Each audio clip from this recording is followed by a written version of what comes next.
दर 3 वर्षांनी अधिक मास येतो आणि हा जो अधिक मास आहे भगवान श्री हरिविष्णुदेव आणि माता लक्ष्मीला हा महिना समर्पित आहे. आणि अधिक मासाबद्दलची सुंदर अशी कथा याच्यावरती आम्ही एक व्हिडिओ बनवला आहे. तो चॅनलमध्ये आम्ही टाकलेला आहे आणि तो चॅनलच्या लिंकमध्ये आपण जाऊन पाहू शकता. परंतु मित्रांनो, या अधिक महिन्यामध्ये आपल्या लाडक्या लेकीला, आपल्या लाडक्या जावयाला आपण जेवण कराय का बरं बोलवतो? त्यांचं पूजन का करतो? त्यांना दान का देतो? वाण का देतो? सासऱ्यानं जावयाला दान दिलं तर काय पुण्य प्राप्त होतं? या सगळ्या गोष्टी आजच्या व्हिडिओमधून आपण जाणून घेणार आहोत अगदी थोडक्यात. आपल्या लाडक्या मुलीसाठी हा व्हिडिओ शेवटपर्यंत नक्की पहा. चॅनलवरती प्रथम असाल तर नक्की सबस्क्राईब करा आणि आम्हाला शेवटी कमेंट फक्त ओम नमो भगवते वासुदेवाय नमः अशी कमेंट जरूर करा. तर बांधवांनो, या अधिक मासामध्ये कोणत्याही दिवशी आपल्याला जेव्हा वेळ मिळेल तेव्हा आपण आपल्या लाडक्या लेकीला आणि जावयाला जेवणासाठी आमंत्रण द्यायचं बघा.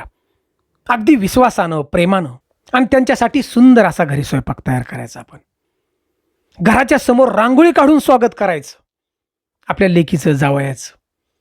ज्या ठिकाणी जेवण करायला बसवायचे त्या ठिकाणी पाट मांडायचे, पाटालाही रांगोळी काढावी आणि ज्या ठिकाणी ताट ठेवायचं जेवणाची दोघांची तिथेही रांगोळी काढायची. सुंदर असं प्रेमानं आपल्या लेकीला, आपल्या जावयाला आपण खाऊ घालायचं जेवण बघाय. आता याच्यानंतर दान काय करावं, वाण काय द्यावा हे तर आपण पाहणारच आहोत. परंतु मित्रांनो, ह्या सगळ्या गोष्टी का बरं करतो आपण? तर मित्रांनो, लक्षात घ्या, हा जो महिना आहे तो भगवान श्री हरिविष्णुदेव आणि माता लक्ष्मीला समर्पित. आपली लेक आणि आपला जावई ही लक्ष्मीनारायणचा जोड आपण मानतो बघा. तुम्ही ऐकलं असेल, तुम्ही पाहिलं असेल की एखाद्या मुलाचा विवाह झाला आणि त्याच्याबरोबर त्याची पत्नी असेल तर आपण काय म्हणतो? काय सुंदर लक्ष्मीनारायणचा जोडा दिसतोय हो, असं म्हणतो का नाही? म्हणून मित्रांनो, आपल्या लेकीला आणि आपल्या जावयाला आपण लक्ष्मीनारायणाचा जोडा म्हणून त्या ठिकाणी आपण पुजतोय, या अधिक महिन्यात बोलवतोय. आणि त्याचमुळं सगळे जे पदार्थ आहेत तुपात तळलेले देतो बघा आपण. म्हणजे जावयाला ज्यावेळेला आपण वाण देतो ना त्यावेळेला 33च्या पटीत हे पदार्थ पाहिजेत. म्हणजे अनारसे 33 किंवा अनारसे आपल्याकडे नसतील तर बताशे असले तरी स्वाद चालतात. परंतु ताट हे चांदीचं असावं अशातला भाग नाही. चांदीचं ताट किंवा नसेल तर आपल्याकडं तर आपण तांब्याचे तामान असतं ना त्यात ठेवलं तरी चालतात आणि त्याच्यावरती दिवा ठेवायचा, चांदीचा दिवा किंवा तांब्याचा दिवा, जसं आपल्या ऐपतीप्रमाणे. आता आपल्याकडं हे अनारसं किंवा बतासही नसतील तर लक्षात घ्या, फळं दिले तरी सुद्धा चालतात. दान, नारळ, सुपारी हे दान जरी दिलं ना आपल्या जावयाला तरी सुद्धा चालतं बघा, फक्त विश्वासानं. मित्रांनो, धार्मिक सिद्धांत आहे बघा या महिन्याचा. कारण हा अधिक महिना 32 महिने 16 दिवस आणि 8 तासाच्या नंतर हा महिना येतो बघा. म्हणजे 33 महिन्यानंतर येतो. आणि म्हणून 33 वस्तू या दान दिल्या जातात बघा. ह्याचं महत्व आहे. मूळ 33 वस्तू पाहिजेत. याचा उल्लेख 30 सुद्धा असा केला जातो, कारण हा पूर्ण महिना 30 दिवसाचा असतो. आता 33 या आकड्याला फार महत्व आहे बघा. कारण आपण 33 कोटी देव आहेत आपल्या हिंदू धर्मात आणि 33 कोटी देवांना आपण मानतो. म्हणून 33 वस्तूच दान द्यायच्या आपल्या लाडक्या लेकीला आणि आपल्या जावयाला विश्वासानं. तर मित्रांनो, चांदीला फार महत्व आहे बघा. चांदीचं ताट, चांदीचा दिवा असं का बरं आपण देतो? तर चांदीला फार विशेष महत्व आहे. आजही आपण पाहतो की आपल्या पत्नीच्या पायामध्ये चांदीचं पैंजण असतं बघा, पायात चांदीचे जोडवे असतात. हे का बरं असतं? तर मित्रांनो, चांदी हा धातू लक्ष्मी देवीला प्रिय आहे. आजही आपण म्हणतो का ना, एखाद्याचं जर भलं झालं असेल तर आपण म्हणतो आयला त्याची चांदी झाली बाबा. आणि एखादा माणूस गेला तर आपण काय म्हणतो? सोनं झालं त्याचं. लक्षात घ्या, एवढं चांदीला महत्व आहे.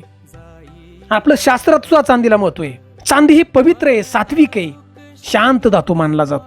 अहो, चांदीच्या भांड्यात रात्रभर जर पाणी ठेवलं आणि सकाळीच आपण जर पिलो ना तर आपलं डोकं शांत राहतं. आणि मित्रांनो, सगळ्यात महत्वाचं, चांदीची जी उत्पत्ती आहे भगवान शिवशंकराच्या डोळ्यातून झाली चांदीची उत्पत्ती. आणि चांदीचा जो संबंध आहे शुक्र ग्रहाशी लावला जातो, कारण शुक्र हा प्रेमाचा ग्रह आहे. आणि त्यामुळे लक्षात घ्या, पती आणि पत्नी लक्ष्मी नारायणासारखं राहावं यासाठी बघा चांदी दिली जाते आपल्या लाडक्या लेकीला आणि जावयाला. पण चांदी हा जो घटक आहे आपल्या शरीरातील पाणी नियंत्रित करतं बघा, असं आपलं आयुर्वेदिक शास्त्र सांगतं. आपल्या मुलीचं आयुष्य सुखी समाधानी जावं, राहावं म्हणून जावयाला आपण चांदीच्या वस्तू भेट देतो. देवी लक्ष्मी आणि भगवान श्री हरिविष्णुदेव यांचा आशीर्वाद मिळवण्यासाठी हा दिवस आहे.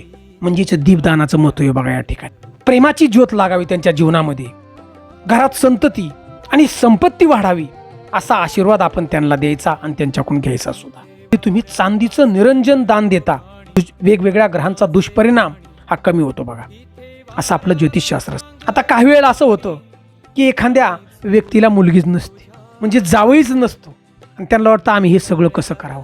परंतु मित्रांनो, ज्या व्यक्तीला जावईच नाही त्यानं दुसरा जावई आपला मानला तरी चालतो. प्रेमानं आपल्या पाहुण्यातला, आपल्या ओळखीच्या व्यक्तीला अगदी विश्वास, त्याला जावई मानून त्याच्या पत्नीला म्हणजे दोघांनाही घरी आणावं आणि अधिक महिन्यामध्ये अगदी विश्वासानं जेवण करावं, आणि हे सगळं आपण करायचे, तर त्यावेळी सुद्धा तुम्हाला पुण्य प्राप्त होतं. मित्रांनो, काही गोष्टी अशा असतात की अनेक लोकांना आता वाटत असेल सध्याचा काळ हा फार कठीण आहे. लोकांना वाटतं चांदी किती महाग आहे, आम्ही कसं चांदीचं ताट आणावं, चांदीची निरंजन कसे आणावे, हे सगळ्या गोष्टी दान कशा कराव्यात. परंतु मित्रांनो, या सगळ्या गोष्टीसाठी चांदीचंच ताट असावं किंवा चांदीचाच दिवा असावा असं नाही बरं का. ज्याच्या त्याच्या ऐपतीप्रमाणे फक्त प्रेम हे महत्वाचे. प्रेम आपल्यात जी ऐपत आहे तसा स्वयंपाक बनवायचा आणि जेवण घालायचं. साधं ताट जरी तुम्ही घेतलं ना आणि त्यात हे सगळे पदार्थ ठेवले आपण, की तुमच्याकडे काय सुपाऱ्या आहेत, नारळ आहेत, फळे आहेत, जे काय असेल ते आपण ते 30च्या पटीत त्या ठिकाणी ठेवायचं ताटात, आणि साधा दिवा ठिकाणी लावायचा, आणि ते दान आपल्या जावयाला आपण द्यायचं बघा, दोघांना बी. तरी सुद्धा मित्रांनो, भगवान श्री हरी विष्णुदेव आणि माता लक्ष्मीची कृपा निश्चित तुमच्यावरती राहील आणि तुमच्या लेकीवरती. त्यामुळे येणारा जो महिना आहे आता आपला अधिक मास, याच्यामध्ये तुम्ही विश्वासानं आपल्या जावयाला आणि लेकीला जेवण करायला बोलावं बघा, आणि आपल्या ऐपतीप्रमाणे ह्या सगळ्या गोष्टी करा. भगवंताची कृपा आपल्या घरावरती निश्चित राहील आणि आपल्या लेकीच्या कुटुंबावरती निश्चित राहील, यात शंका नाही. परंपरा आपण मानायच्या. मित्रांनो, ही माहिती जर आपल्याला आवडली असेल ना, तर ओम नमो भगवते वासुदेवाय नमः अशी आपण कमेंट जरूर करा. कारण हे शब्द जरी आपण लिहिले ना, आपल्या हाताने लिहिली गेली ही कमेंट, तरी सुद्धा तुम्हाला पुण्य नक्की मिळेल बघा. जय हिंद, जय महाराष्ट्र.